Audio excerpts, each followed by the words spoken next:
And my friends, I stand here confidently saying that in 11 days we're going to turn Michigan red and make Donald Trump the next president of the United States.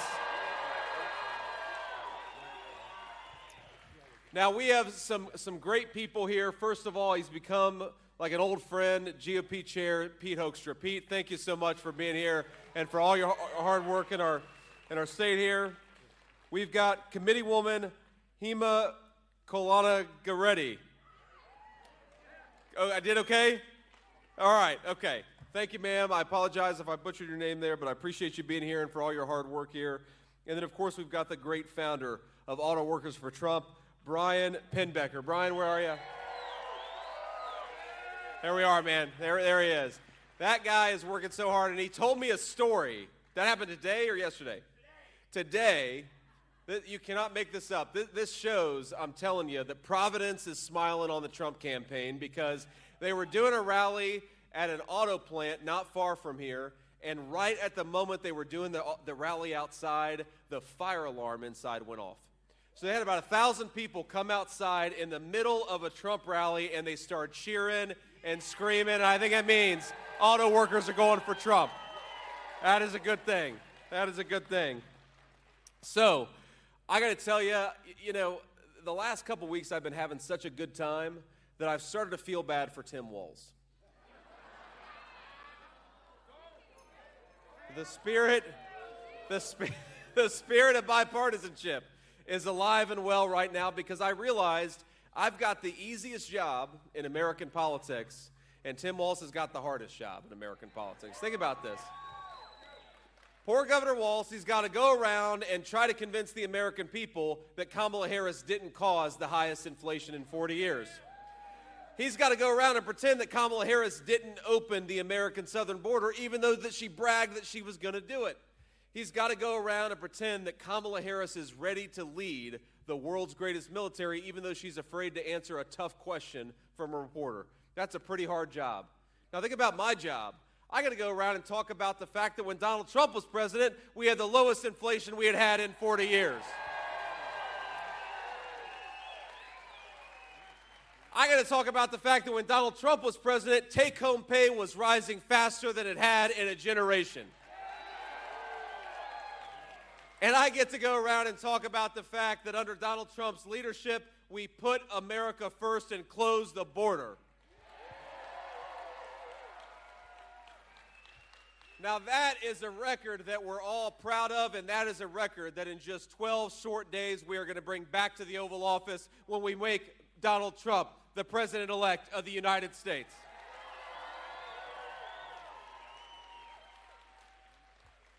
Now, I got to say, too, Kamala Harris she's an interesting person, isn't she? I don't know that I've ever seen a person a Democrat or a Republican who wants to be the president of the United States but seems to have no idea what she actually wants to do when she's president. Now, these interviews that she does, now normally they would say that a softball interview is the best thing for a candidate because, you get asked a softball question, then you get to talk about whatever you want to. Well, the problem I think we realized with Kamala Harris is that with a softball interview, you still got to be able to hit a softball. And every time that Kamala Harris does an interview, I think that we gain about 50,000 or 100,000 votes. Now, I'm going to say something to the great people of Michigan here because, obviously I'm a political candidate. Don't take my words for it. Take Kamala Harris in her own words. Because a couple of weeks ago, she gave an interview to a program called The View. We watched The View. See, this is my sacrifice, ladies and gentlemen. As I watch Kamala Harris on The View so that you don't have to. And I'm proud to serve. But that's maybe the hardest part of my job is watching programs like The View when Kamala Harris goes on. Well, she goes on The View, and I believe I was in Tucson, Arizona, and I get a phone call from the president's communications director, a guy by the name of Jason Miller. You've probably seen Jason on TV. He's a good guy. He does a good job. So Jason calls me, and he's like a kid the night before Christmas. He's like, Senator, did you see this interview? And I said, no, I haven't seen the interview. He said, they asked her whether she was going to do anything different from Joe Biden, and she said, nothing comes to mind. Now, again, the clip is out there for the people watching at home on TV. Go and watch the clip where they ask Kamala Harris, would you have done anything differently from Joe Biden? And she says, nothing comes to mind. Now, in her defense, that maybe could be the slogan of the Kamala Harris campaign. Nothing comes to mind. Because there's no substance.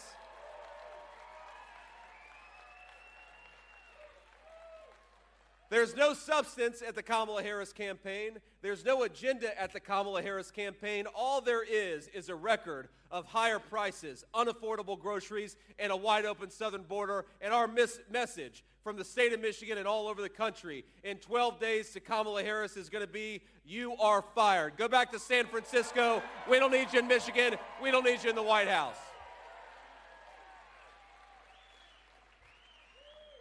Now, one of the reasons I love to be in Michigan is that we have got the proudest tradition of craftsmanship and of making things in the great state of Michigan.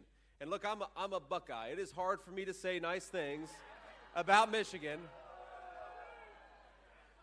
But thank you. Remember, the vote that matters, the battle that matters, is making Donald Trump the next president of the United States. That's what can unite Buckeyes and Wolverines. It's like the lion laying down with the lamb.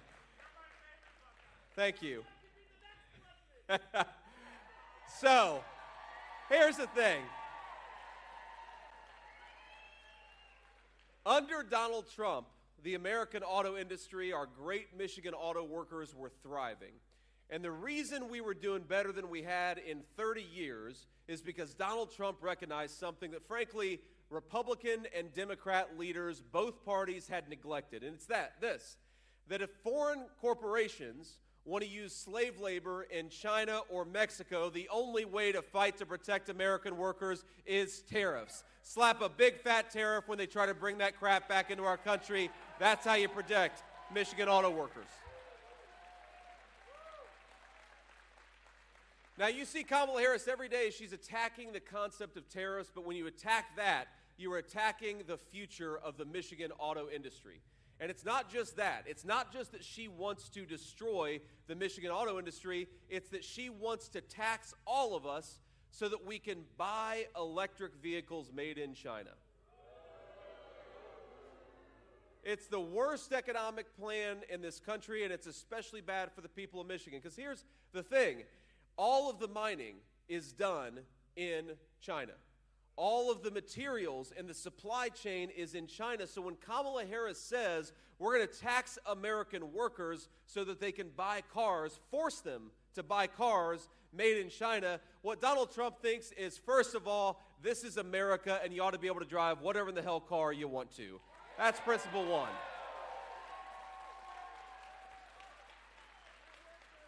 And principle two is that we ought to be buying cars, we ought to be buying automobiles that are made in the United States of America with Michigan craftsmanship and Michigan workers.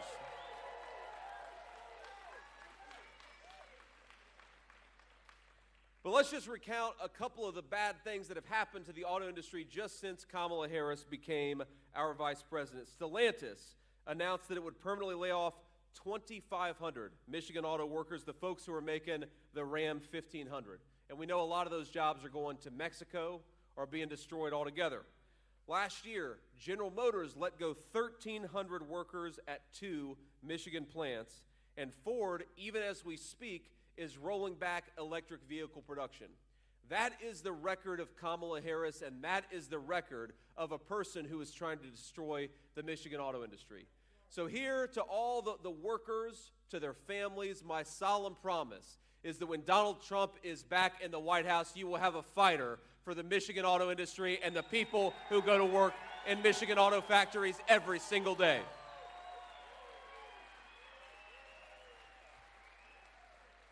And I hate to say it, more bad news. I'm giving you nightmare fuel, but I'm giving you nightmare fuel so that we make sure that Kamala Harris doesn't become the president, right? That's what we're here to do. But her electric vehicle mandate, basically trying to force every American to buy electric vehicles, and again, most of them are made in China, what that would do is that would put 117,000 auto workers out of a job. Isn't that crazy? Isn't it crazy to have an American leader, a person who's running for president of the United States, appear to not give a damn about one of the most important industries in the United States of America?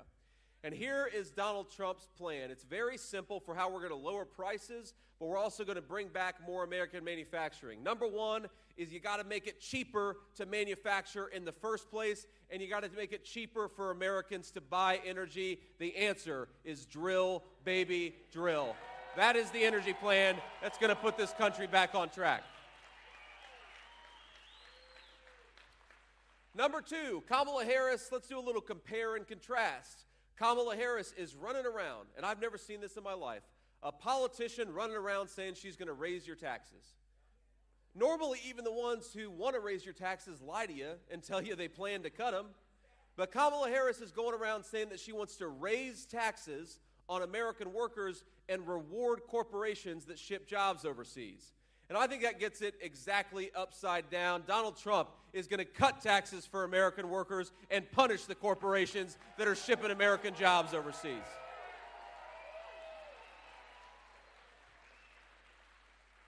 And of course, that's not the only difference, because while Kamala Harris opened the American southern border, she bragged about it. On day one, she became the border czar, and they did 94 executive orders, suspending deportations, stopping Donald Trump's Remain in Mexico policy, opening the floodgates to illegal immigration in the United States of America. And it's not just that. It's not just that she welcomed illegal aliens into this country in record numbers. It's that Kamala Harris wants to give them free Social Security and Medicare. And of course, it ain't free because you're all paying for it. So here's the difference between Kamala Harris. While she wants to open the country to millions upon millions of illegal aliens, and while she's promising to give them free health care, housing, and Social Security benefits, Donald Trump has a different message. In 4 months, pack your bags because you're going back home.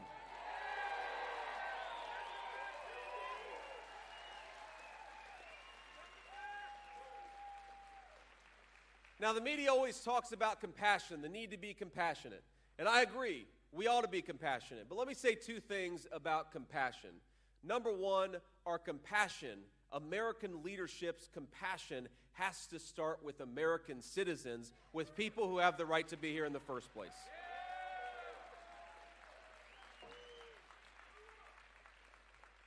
Because think about this, when you let in all of these millions upon millions of illegal aliens, what the media never talks about when it talks about compassion is, how about compassion for the millions of American children who can't get a good education because their school districts are overwhelmed with people who can't speak the local language?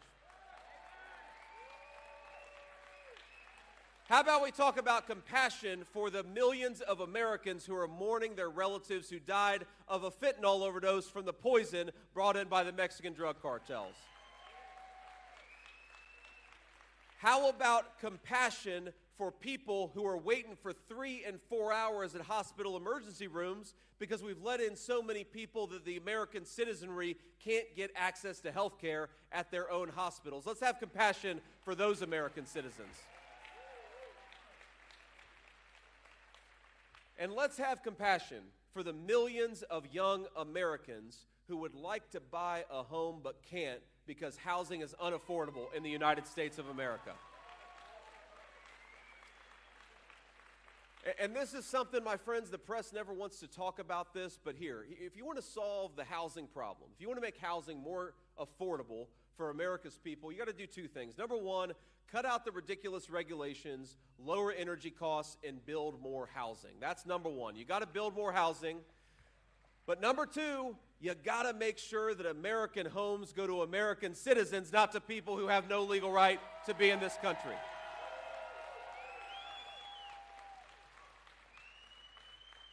Think about this. When you let 25 million people in your country, you got to put them somewhere. And we know, by the way, that a lot of them are staying in five-star hotels at taxpayer expense, but a lot of them are taking homes that ought by right go to American citizens. Look, I don't begrudge anybody who wants to come to the United States and make a better life for themselves, but number one, you got to come through proper channels and you got to do it the right way.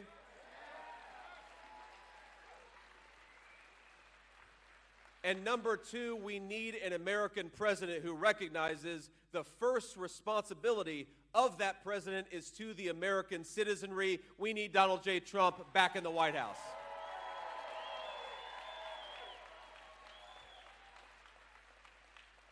I mean, it's so amazing because I've been running for vice president all of about 3 months.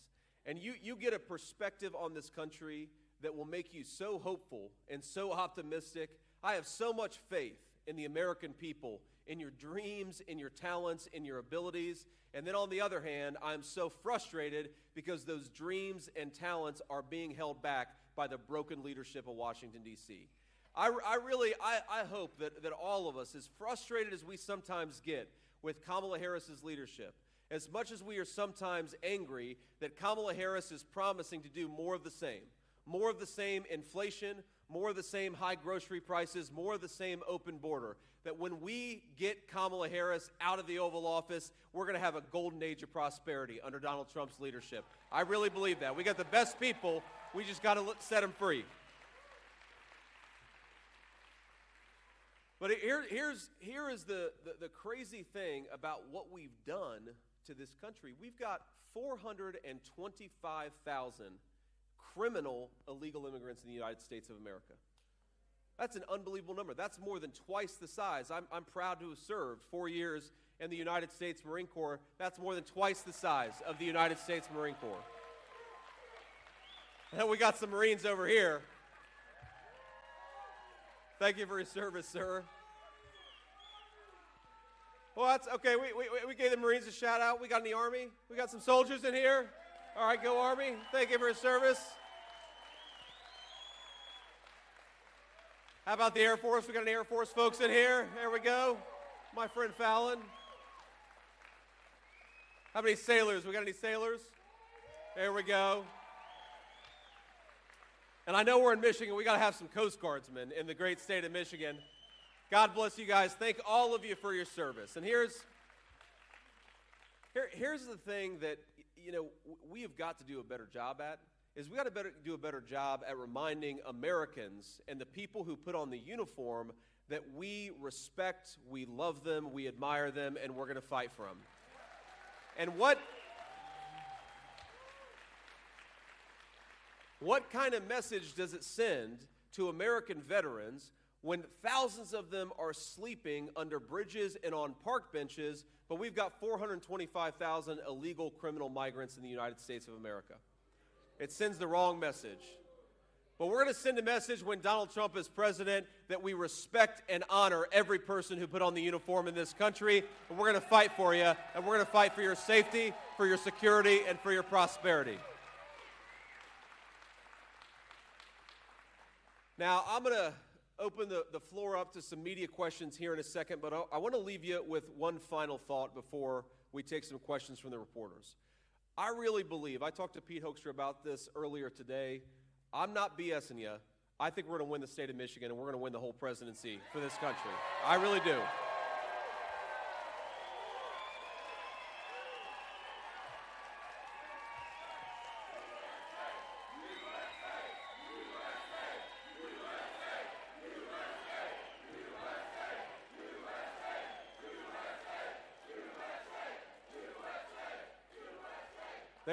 There's a but. There's a but.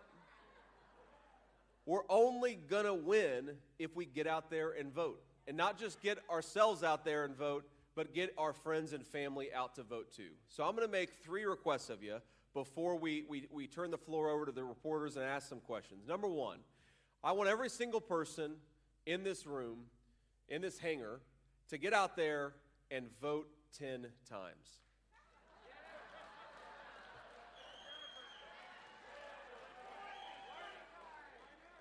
Now it's going to be a Washington Post headline: Vance encourages voter fraud in Michigan. Here's the legal way. The legal way that we're going to vote 10 times is we're going to take ourselves to the polls, and we're going to take 9 friends and family along with us. That is the good old-fashioned legal way to vote 10 times. Because you even just go back to 2020, you look at the margins on some of these states, if every single person here gets 10 voters to the polls, that could be the difference between Kamala Harris and Donald Trump sitting in the Oval Office for the next 4 years. And I know all of us, we want to wake up on November the 6th, yes, victorious, but knowing that we did everything that we could to get Donald J. Trump across the finish line. So get out there and get everybody to vote. That's request number one. Now, request number two is, I know a lot of you, I've seen you already take photos already. I want you before the end, maybe while I'm taking questions from reporters, maybe you want to take a selfie, go out there and post it on whatever social media you use. Even if it's just texting and emailing people, tell them why you're voting for Donald J. Trump. Because think about this, a lot of people are never going to hear the truth, not from the Kamala Harris campaign, and certainly not from their corporate media allies, but they can hear the truth from their friends and family. So let's commit to telling the truth over the next 12 days that Donald Trump is the president of peace and of prosperity for the American people.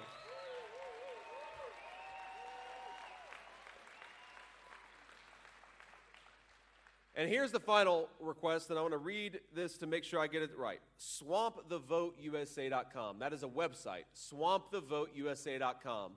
And you know on that website you can get information about requesting an absentee ballot, about where to vote, about checking your registration. We had in-person early voting begins everywhere in Michigan this Saturday. Right, Pete? That's right, okay? Now look, I'm the world's biggest critic of election season over election day. But as Donald Trump says, it is what it is. And if Kamala Harris's folks are going to use every method they can to get people to the polls, Republicans, we got to do the exact same thing. The rules are the rules. We're going to win this game. We're going to win this game by playing by the rules, but not if everybody waits to vote until Election Day. Okay? We got to get out there and vote and bank as many votes as possible. I had a person earlier. We started out today. We did a town hall outside of Detroit, and then we went and did the Oakland County GOP headquarters where people were working hard and phone banking, and I was really proud of them and really glad to spend some time with them. But the thing that we've got to remember is that the Democrats are trying to bank as many votes as possible before Election Day, right? They're trying to go into the game with the score as good for them as possible, so why don't we do the exact same thing and get out there and vote and make our voices heard? We got to do it.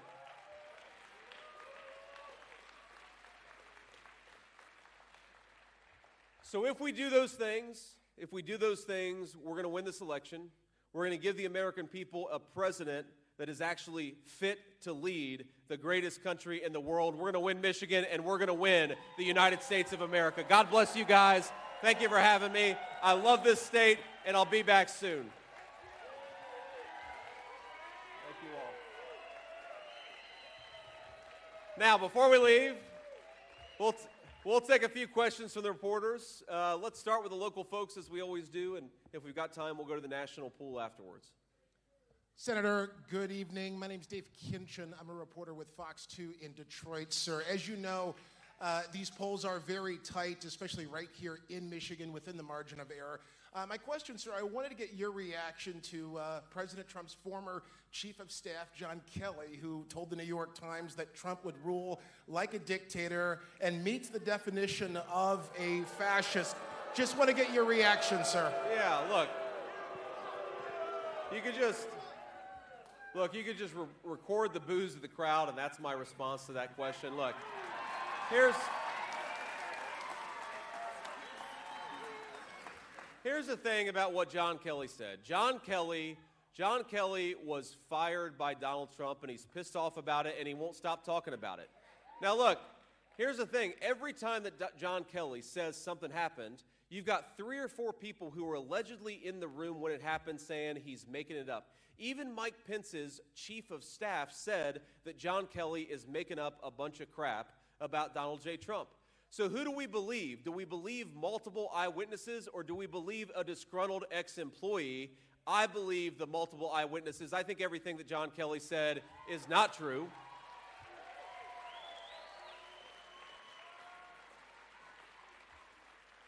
But I also think, look, you guys are reporters, and I think a lot of the folks here know how this works. John Kelly didn't come out of his own volition. I guarantee he talked to somebody on Kamala Harris's campaign beforehand. And we got to ask ourselves, why are the media, and most importantly, why is Kamala Harris talking about a disgruntled former employee instead of the fact that under her leadership, grocery prices are up 25% in the state of Michigan? Instead of talking about something that happened 5 years ago, why doesn't Kamala Harris talk about what happened 2 years ago when she cast the deciding vote on trillions of dollars in new spending and made housing, energy, and groceries unaffordable for the people of Michigan? And I not as a vice presidential contender or as a political candidate in this race, I speak as an American citizen, and I am offended for my fellow American citizens when a person is running for president of the United States not on what she's going to do for the American people, but on a bunch of petty grievances from years ago. Talk about the future, Kamala Harris. Talk about what you want to do, and shut the hell up about what happened 4 years ago.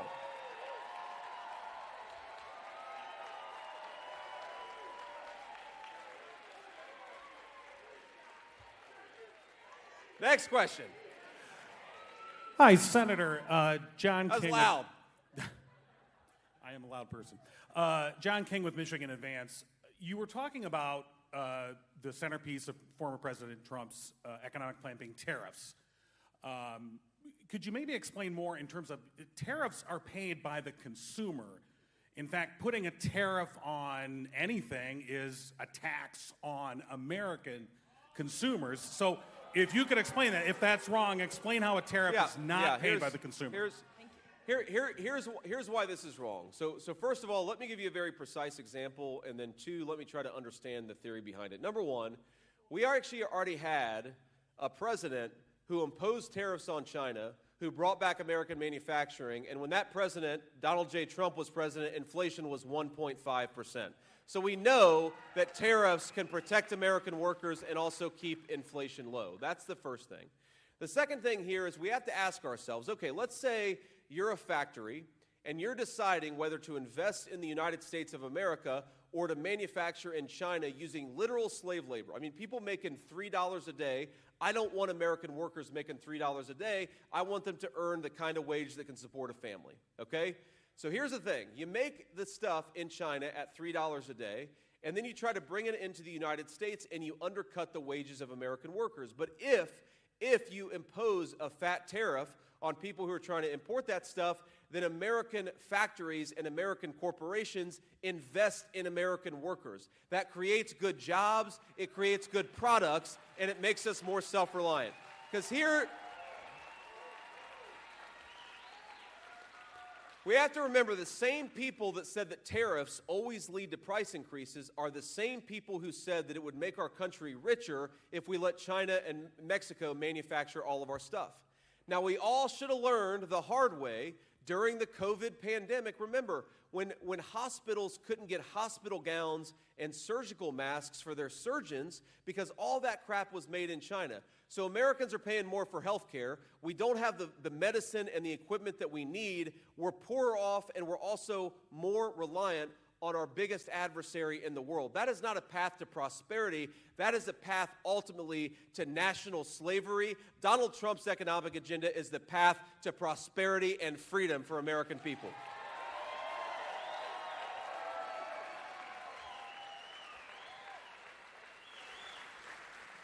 Senator, hi. My name is Rudolph Snyder with 7 News Detroit, the ABC affiliate here in Detroit. Thank you. With the auto industry such a main focus of tonight, I wanted to ask you, what does the future of the auto industry look like for you in 10, in 20 years? Is there any room for EVs or hybrids? Oh, sure. I think there's a huge amount of room for EVs and hybrids, but for EVs and hybrids that are hopefully made in the United States of America. And now look, this part of the reason that tariffs matter is they also give us leverage in negotiating against our competitors. Now, you go to Europe or you go to China, how many American automobiles do you see on the roads?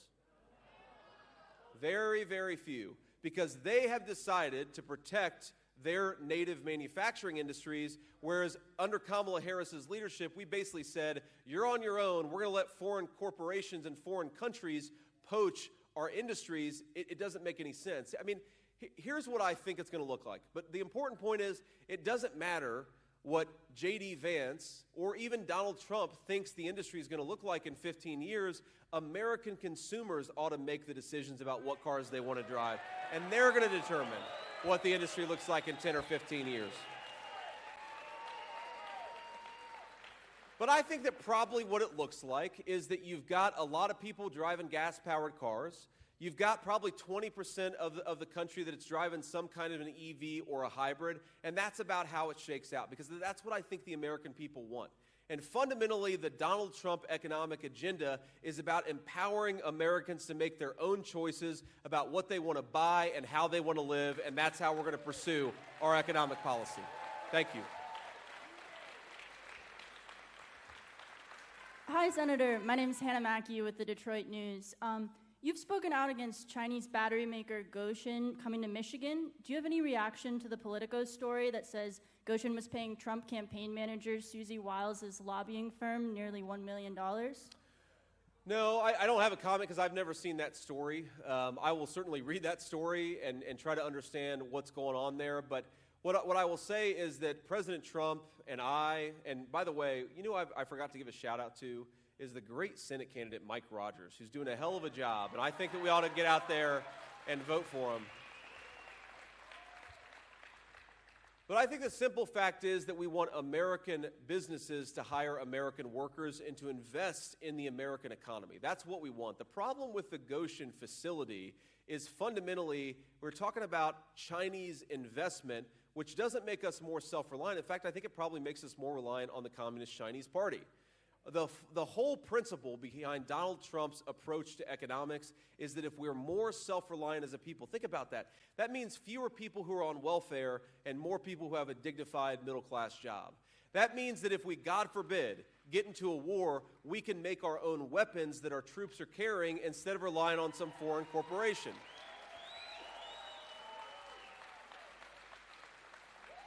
Let me give you two statistics that really ought to scare the hell out of us, my friends. Manufacturing GDP, China controls 32% of manufacturing GDP. The United States controls 18% of it.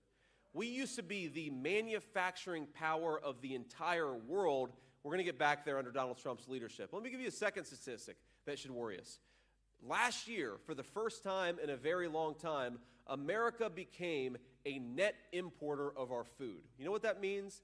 That we import more food than we grow for our own people. So the Kamala Harris pathway is we don't make our own stuff. We don't even grow the food that is necessary to feed our own people. That is a pathway of reliance on the worst people in the world. I want Americans to be reliant on each other and on our own citizens. Let's do one more question.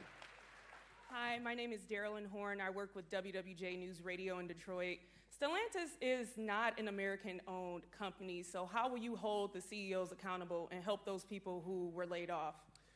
Well, I think that while Stellantis is not an American company, they do business in America, so they have to actually follow American rules, follow American laws, and respect American workers, and that's what Donald Trump and I are going to fight to make happen. And I think it's very simple. The thing that we want is that we want to make sure that corporations that are operating in this country actually obey our laws. One of the biggest problems, right, and one of the reasons that Chinese firms are able to undercut the wages of American workers is they don't obey our environmental laws, right? We want clean air and clean water.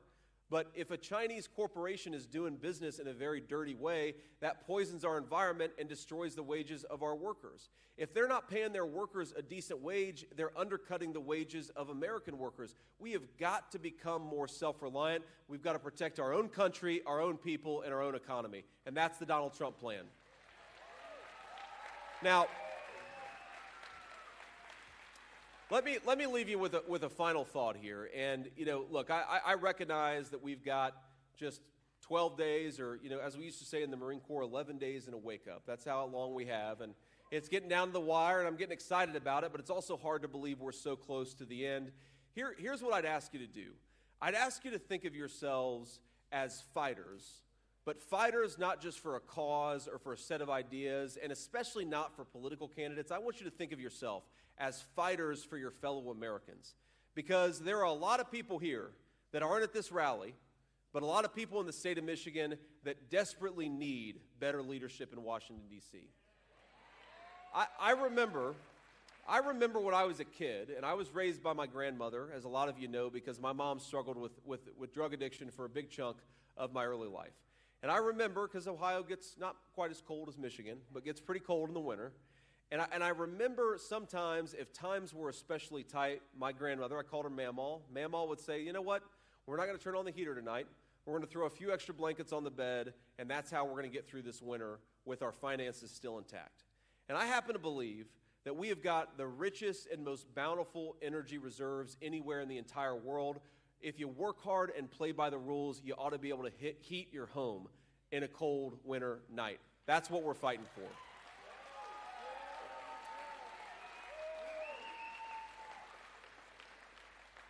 I've talked to mothers who have lost their kids to, their kid was 15 and took something under peer pressure, and then that child lost his life because a bag of marijuana or something else was laced with fentanyl. And so what would have been 20 years ago an innocent childhood mistake, you maybe wake up with a headache or a lecture from your parents, is now costing a lot of American children their lives. And I met another woman a few weeks ago who told me, she was a retiree, her husband was close to retiring, that they had this tradition where they would do steak night. For 40 years, they would do steak night every Friday night. And I'm not talking about going to a fancy steakhouse. I'm talking about going to the grocery store, buying a nice steak, and having that be their thing. And I think all of us know it's those little rituals with our family that actually make life worth living. Well, she stopped doing steak night last year because under Kamala Harris's policies, groceries just got too expensive. And so something that she had done that gave meaning to her family life for 40 years, she stopped doing because groceries got too expensive. And so over the next 11 days, think about what we're fighting for. We're fighting for that woman to be able to have steak night with her husband on Friday. We're fighting for a kid like me, for his grandmother to be able to turn the heat on when it gets really cold at night. We're fighting for American children to grow up in neighborhoods that are safe enough where they can make a mistake and not have it cost their lives. And the way